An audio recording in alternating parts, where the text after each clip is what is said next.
चौबीस घंटे राज्य में केतक स्थान में हालुका मध्यम धरण वर्षा रेकर्ड कर सर्वाधिक वर्षा बालेश्वर जिलार बाहानागाँठ 20 मिलीमीटर रेकर्ड कर बौद्धर कंटामाला पाखापाखि 18 मिलीमीटर रेकर्ड कर आम सर्वोच्च दिन तापमात्रा नयगढ़ में 37 डिग्री सेल्सियस रेकर्ड कर सहित केतक स्थान में आम 36 डिग्री कि अधिक तापमात्रा रेकर्ड होती भुवनेश्वर गतकाली तापमात्रा 35.7 डिग्री सेल्सियस रेकर्ड होता है कटक में पाखापाखि 34.6 डिग्री सेल्सियस रेकर्ड कर बर्तमान देखा कौन निर्दिष्ट पाणीपागर प्रभाव ना कि गोटे कोलचाप बल सक्रिय रही जहाँ प्रभाव में जलीय बाष्पूर्ण वायु राज्य मध्य प्रवेश करुच्ची उच्च तापमात्रा प्रभाव में जलीय बाष्प आसी केतक अंचल में हालुका मध्यम धरण वर्षा रेकर्ड कर पूर्वानुमान रही आम केउझर मयूरभंज ता सहित आम ट्विन सिटी भुवनेश्वर और कटक जोटा कि कटक और खोर्धा जिला नयागढ़ जिला और आम दक्षिण ओडिशा किसी जिले में हालुका मध्यम धरण वर्षा पूर्वानुमान जारी कर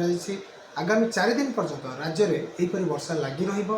दिन तापमात्रा दिन और राति तापमात्रा विशेष परिवर्तन होबार संभावना ना कि परवर्ती समय जोटा कि आम पाखापाखि 11 तारीख पर दिन और दिन तापमात्रा 2 ରୁ 3 डिग्री जाए वृद्धि होबार संभावना रही है। आज दिन तमाम जोटा कि भुवनेश्वर मेघुआ आकाश सहित मझिरे मझिरे हालुका वर्षा मझिरे अनुभूत होती। गंजाम समाचार आपणकर लेटेस्ट खबर पई लाइक शेयर सब्सक्राइब एवं फॉलो करंतु गंजाम समाचार फेसबुक यूट्यूब ट्विटर पेज को